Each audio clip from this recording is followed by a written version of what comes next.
Дувалдар құлап қанаңи ор болып сырғақ, тұзым еріп шор болып, туғаным қурап қор болып, дұшманым күчеп зор болып сырғақ, гүлбағым құлап ор болып, сырғақ күкіртім еріп бор болып, күйерім ғана қурап қор болып, сырғақ күндешім дулап зор болып, күңгіреніп мен тұрам күйіттен жүрек жор болып, қаны қачқан қаран жұрт, акими қачқан арам жұрт, беге қачқан берен жұрт, бейпай тұңша деген жұрт, төрөсі ғана қачқан төмен деп, төгіректі қытайлар төгіні жоқ айтып кеп, елімен емгек салыптыр, еч қойбой бөліп алыптыр, қалқыма қаран салыптыр,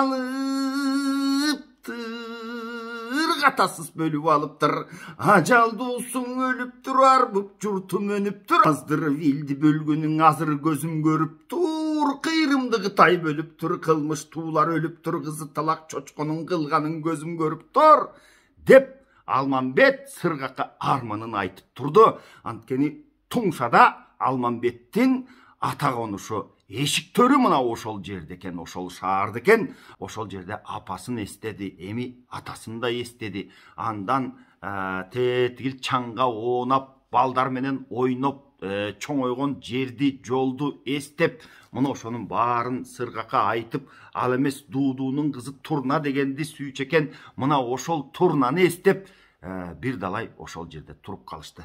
Алмамбет ошентип атасынын үйүн көргөн соң, анан Туңша калаасынан чыгышты дейт. Туңша калаасынан чыккандан кийин Каспаңдын кара суусу агат экен, ошол калаанын жанында. Мына ошол жерге барышып, аркы өзгө өтөйүн дешсе, баягы Каспаңдын кара суусу катуу чоң дайра экен, үлкөн дайра дейт.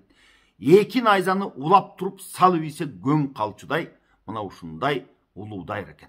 Анын үстүнө кирип турганбы, эптеп экөө кечүү издешип, анан Шыта кечүү, Таш кечүү деген жерди табышты дейт. Мына ошол жерден анан эптеп атып аркы бетке өтүштү. Аркы бетке өткөндө Эсенкандын Карагул деген жылкычысына жолугуп калышты дейт. Баягы Карагул Торайгыр деген күлүк минет экен. Торайгыр күлүгүнүн туягы жерге араң эле тийип турат, учуп кетчүдөй болуп дейт да. Ошондой Торайгыр күлүк мал экен туугандар. Анан Карагулдун эми жанында бая жылкычылардын эле саны 600. Баягы жерде жайнаган толук Кытайдын жылкысы эми. Жер жайнайт. Мына ошол жерде 600 жылкычыны башкарып Карагул баягы жылкычылардын башчысы экен. Эми жылкычылардын айрымдарынын аттарын мен сиздерге санап өтүп кетейин.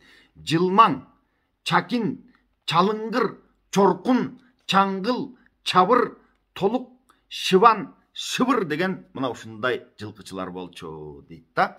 Анан Карагул бая Торайгырды минип алып, Алмамбет менен сыргакты жанына жакындатпай, алыстан сурап турат. Ой, силер кимсиңер, кайдан келаткан немесиңер деп. Анткени экөөнүн тең боруму башкача, минген аттары башкача.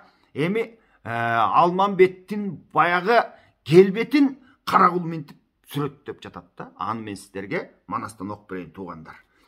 Билеги жоон таш жүрөк, душманга салган чоң дүмөк, билми чөлү бадиррек, айбат арстан жолборстой, алышкан аман болбостой, азыры келген сен кимсиң, албарстан кылыч байланган, асмандагы булуттай, аркы теркиң айланган, аттышкан жоосун жайлаган, алтмы чөлү сен кимсиң, жулкушканын алгандай, журт бийлеген зардалдай, кармаганын оңгулбас, кары суу толук балбандай, карап турган сен кимсиң, качуруучу жолборстой, марап турган сен кимсиң, Карагулду тутууну самап турган сен кимсиң деп Алмамбетти мунушундай сүрөттөп жатат да. Мен эми муну сиздерге манастан атайын окуп берип коюп атам. Анткени бала чакаңыздарга кокус угузуп калчу болсоңуздар, болбосо өзүңүздөр деле мындай бир Алмамбетти көз алдыңыздарга элестеткиңиздер келсе, мына ушундай сүрөттөөлөрдөн билип алганыңыздар жакшы. Ошондуктан мен сиздерге манасчы аталарыбыздын ыргагына салып, банча-мынчада окуп берип турам. Ошентип анан баягы Алмамбетке суроо берди дейт. Алмамбет болсо баягы Каракулдун эптеп эле жанына барып калсам, жанагы минип жүргөн күлүгүн тизгинден алсам деп акырын жайдары сүйлөп, жайдаңдап сүйлөп, ой, мен сүйүнчү айтканы келдим силерге. Ой, сүйүнчү, жанагы кыргыздардын манасы келатат деп, тетигил бак бурчундан атайын Макелдөөнү жөнөттүк эле. Макелдөө барып туруп, манасын кошуп, далайынын башын жулуп, анан башчысы жок калган кыргыздын колу тетигил Кентунду көстөй кетиптир. Мына ошол жака Ушаңдын колу жетиптир, кыргызды кырып жатышат деп, мына ушундай сүйүнчү менен келе жатамын десе дагы баягы Каракул ишенбей турат дейт да. Алмамбеттин болсо максаты тетигил эптеп Каракулдун жанына барып, жанагы Торайгырды тизгинден алып калсам, андан кийин тетигил Каракулду жыгачап тындым кылат элем деп, ошону максат кылып, баягы жайдары сүйлөп, жайдаңдап, баягы Каракулга улам жакындап, жакшы кабар айтымыш этип бара жатат. Каракул жанына жакындатпай, Торайгырды улам ойдолотуп, нарыраак кача турган жагына ыктап, нарыраак артка чегинип жатат да, жакындатпайт дейт.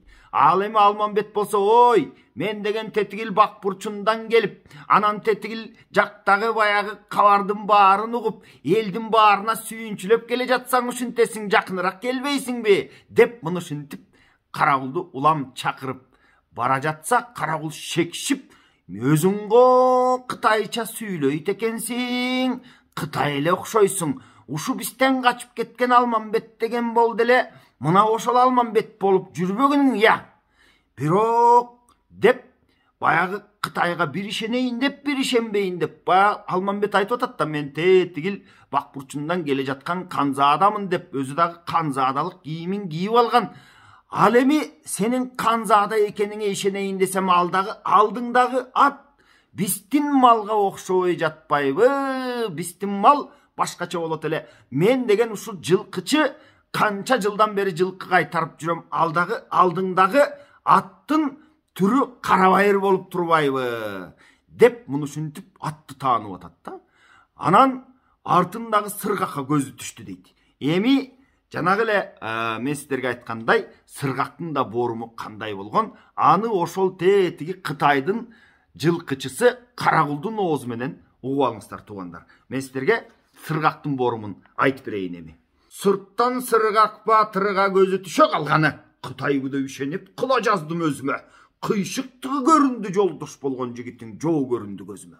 Дейт да, тетигил артыңдагы Кытай эмес, сен Кытайбы деп ишене кала жаздадым ас жерден. Сен Кытай болсоң дагы артыңдагы неме Кытай эмес, анын кыйшыктыгы көзүндө көрүнүп турбайбы? Жоолугу көрүнүп турбайбы мунун деп, баягы Торайгырын улам ойдолотуп нарыраак качып коет дейт.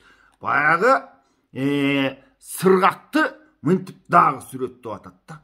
Атынын гана мойнун бир кучак, узун сакал такма чач келиштирип ат минген, кең соорусу бир кучак, карабайыр тобурчак, качырганын токтогос каман сыры бар экен, касташканын баскылып алган сыры бар экен, кармаганын катырган балбан сыны бар экен, калк бийлеген журт кармап зардал сыны бар экен. Өй, тетиги артыңдагы жөн киши эмес, тетиги калк бийлеген зардал неме го? Ушундай катуу балбан ер неме го деп, бая Алмамбетке жолобой Торайгырын ойдолотуп турат Каракул. Каракул минтип шектенип жатса, Алмамбет эптеп жакындасам деп жайдаңдай сүйлөп, ай, мунун жайын менден ук. Бул артымдагы жигиттин атасы тетигил какандагы чоңулук. Өзү болсо чынында мыкты баатыр десең баатыр, балбан десең балбан, жоого тийсе кайтпаган муну ушундай укмуштук жайы бар. Бирок бул жолун каткыр байкуштун кулак укпай, тили сүйлөбөйт. Мен артымдан жүрөт ушинтип. Мунун жайын менден сура, мындан шек санаба, коркпай айнанайын деп жакын жете берсе, Каракул болбойт дейт улам ары качып. Анан артыңдагы тетигил коштоп жүргөн жылкын кайсы жылкы? Бул каканда бежинде дегеле Кытайда мен канча жылдан бери жылкычы болуп жүрөм. Мындай мал көргөн эмесмин. Бул биздин малга окшойт го деп артындагы жетелеп алган карт күрөңдү карап турат дейт да. Эми карт күрөңдүн да жайын байкап алыңыздар мен сиздерге. Аны дагы китептен окуп берейин. Коштогонун күрөң ат кандай жылкы деп сурайт. Айгай укса шашпаган азар түмөн жылкынын астына түшсө баштаган. Айгараңгы түн болсо адашып жолдон аспаган. Билгендей жолду баштаган, бир изин ката баспаган. Тулпардан чыккан буудан деп, желигип кулак жапырбас жер жарылган чуудан деп. Алдагы артыңда келе жаткан ат башкача экен деп жатат да. Капталын сууга батырбас дарыя чалкар суудан деп. Тайгылбаган бийиктен ташка басса кем эмес, зоодо жүргөн кийиктен. Тетигил дарыяга түшсө капталын сууга батырып агып кетпей турган мал экен. Тетигил зоонун үстүндө жүрсө кийиктен кем эмес чуркай турган мал экен. Дейт да, ар өнөрү бар экен. Айвандан шаңдуу мал экен. Башы какан бак бурчун. Уш жерде бүткүл тетигил Бейжиңге жакын шаарларды санап атат, жана Карагул. Угуп туруңуздар. Башы какан бак бурчун. Андан кийин баарын көрдүм, бужурттум. Каспан кала дейт. Дагы бир каланы айтып атат, Каспан деген.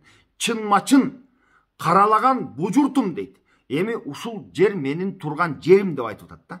Керешти деген шаар, Кентун деген шаар, Тумша деген шаар, бардык ошонун баарын кезип бүткөнмүн мен дейт. Атагы Бейжин улуу журт, аңдабаган элим жок дейт. Бул жакта мен тааныбаган эл жок, мен тааныбаган малдын түрү жок деп жатат туугандар. Анан карап туруңуздар. Малдан мындай керим жок, байкабаган малым жок, бекер куйрук жал эмес, Бейжиндиктин мал эмес алдагы деп жатат да. Караңыздарчы, таанып атканын. Жал куйругу төгүлгөн, туяк тийген жерлери туш-тушуна бөлүнгөн. Чуукканда күч алып, тулпарлык шаңы көрүнгөн. Биздин элдин мал эмес, коштоп жүргөн атыңыз биздин элдин түрү эмес. Экөөңдүн мүчө затыңыз кайдан чыккан мал деди, кабарын айта сал деди. Жанагы Карагул ошентип шектенип, улам ары качар жагына ыктаганына болбостон Алмамбет жакындап шайыр шатман болуп, улам сайын күлүп жайнап, ай бул жылкы деген тетигил макелдөп барып, жанагы манасынын башын жулгандан кийин кырылып кыргыздын баары качпадыбы? Ошолордун колго түшкөн малынан ушул. Анан бизге соогат деп берделе жетелеп келе жатабыз. Ой, буну жолдо жүрүп бир малды жетелеш деле оңой эмес. Бизге кичине тоскоолдук кылат экен. Анын үстүнө өзүңүз билесиз, жол азабы көр азабы дейт. Биз азыр муногу сүйүнүчтүү кабарды тетигил Кентун шаарына жеткизишибиз керек. Андан нарыдагы далай жерлерге биз сүйүнчө айтып барышыбыз керек. Ушул мал систем малдын арасында жүрө турсун деп, жанагы жерге батпаган жылкынын баары кайтарылып жатканда, мына ошол жылкыга баягы карт күрөңдүн жүгөнүн шыпырып туруп киргизип үйдү аралатып. Ал тетигил Карагул кой ай же болбосо макул деген жообуна караган жок. Антип айтып үлгүргүчө баягы карт күрөң кирип барып, жылкынын баарын имерип, мына ушинтип баштады. Эми карт күрөңдү азыр эле айтып атпайбыз. Далай чууну, далай согушту көргөн, далай баатырдын, далай эрдин башын сактаган мына ушундай кыргыздын мал эмеспи карт күрөң? Барып эле баягы жылкынын баарын баштап имерип баштады дейт. Аңгыча болбой баягы Карагул силер баары бир душман экенсиңер деп, анын үстүнө Алмамбет жетип барып баягы тизгинден аларда тор айгырды. Санга чаап калды дейт. Тарс эткенде баягы аткан октой эле кетти. Кудай бетин көрсөтпө. Баягы Карагул чууну салган бойдон кетти. Чаң көрүнүп калды артынан. Андан кийин баягы жылкычылардын баарысы ойбой деп кытайынча какылдап, кытайынча сүйлөшүп турганча болбой 600 жылкычы бар экен. Баягы Алмамбет сыргакка белгини бергенде сыргак жанындагы доолбасына даңк эткисе бир урду дейт ба, жылкынын баары үрктү. 600 жылкычы улам шашылып, анысы бул жактан чыкканча көбү жөө экен дейт. Жөөсү атка мингенче башын шыпырып өтүп, тигинисин найза менен уруп өтүп, Алмамбет менен сыргак ал жерде тетигил 600-тү тымтыракайын чыгарып, жарадар кылып, өлтүргөнүн өлтүрүп, башын шыла чапканын шыла чаап, муну ушинтип, анан жылкыны имерип алып, анан сыргак менен баягы Алмамбет кетти. Эми жерге батпай дүпүрөгөн бойдон тетигил кыргыздын баягы эримедеги колун көздөй жолдо манас менен чубак бар ошолорду көздөй жылкынын баарын сүрүп айдап калышты дейт. Ошентип анан малдын баарын дүрбөтүп үркүтүп айдап анан кийин жолго салды дейт бери көздөй. Астыда карт күрөң тетиги жылкынын баарын баштап алып анан келе жатат. Эми жерге батпаган мал туугандар. Анан жана шыта кечүү, таш кечүү деген жакты көздөй малды айдап жөнөп калышты дейт. Жолдо келе жатса баягы карагул кечүү таппай кайсаланып жүргөн экен. Нары бастырып, бери бастырып, каеринен өтөрүн билбей мушинтип жаткан экен. Алмамбет айкырыкты салып эле артынан найза сунуп жетип барып туруп жондон алып салып кетти дейт да. Найзасы тепчип өтпөй калды. Эми алдагы жоо жарагын кийген катуу баатыр киши бирок жарадар болуп калды дейт. Каны чубап көзү көргөн жерден эле сууга салып ийди дейт. Сууга салып ийгенде баягы Каспаңдын кара суусу агызып кетти. Атынан өзү бөлүнүп, аты бир жакка акты дейт, өзү бир жакка акты. Ошентип баягы карагул аккан бойдон кетти. Ал эми Торайгыр суудан эптеп, септеп, сүзүп өтүп чыгып кетти дейт. Чыгып кетип, Торайгыр тетигил Каспаңдын кара тоосу жакка Коңурбай тарапты. Ошол жакты көздөй анан кийин салган бойдон кетти дейт тетигил Торайгыр. Алмамбет баягы Торайгырга жетпей калганына, тетигил карагулдун башын кеспей калганына арман кылып, дагы бир жолу санын чаап алып туруп анан кийин экөө баягы жылкынын артынан түшүп кетишти. Торайгыр Каспаңдын кара тоосуна чейин ушундай токтобостон барып, тетигил Коңурбайдын үйүнүн тушуна жетип жер чапчып турат дейт. Коңурбай үйдөн чыга калып Торайгырдын жалгыз келгенин көрүп, ушундай бир айгайды салды дейсиң, баягы кент дегени бар экен туугандар. Кент деп биз шаарды түшүнөт эмеспизби? Манас эпосунда кент деген бул мунар экен. Мунаранын үстүндө коңгуроо болот экен да. Менимче ошол биринчи шаар курганда элдер ошондой мунараны куруп, анан мунаранын үстүнө кароол чокуду кароол коюп, анан коңгуроо койгон окшойт. Андан кийин анын айланасына шаар түшкөн окшойт да. Баягы капкалуу шаар болуп, анан ошон үчүн баягы Ташкент, Жаркент болбосо дагы башка деп анан кент деп кийин шаар түшүнүгүнө өткөн окшойт. Ошол Коңурбай баягы кентти уруп жатып калды дейт. Кентти ызылдатып, чуулдатып, коңгуроон кагып жатып калды. Аскерлердин баарысы чогулду. Жылкыны болбоду тетиги Алмамбет баштап келип, бирөөлөр болуп жылкыны тийди. Кытайдын бүткүл малын айдап кетти кыргыздар деп, андан кийин аскерлердин баарысына буйрук берди. Чыгабыз деп муну ушинтип жылкынын артынан кууганга булар камынып калышты. Ал эми Алмамбет менен Сыргак болсо жылкыны айдаган бойдон тетигил Манастар тарапты көздөй бет алып жөнөп калышты. Эми туугандар, окуянын калганын эми көрсөтүүдө улантып айтып беремин.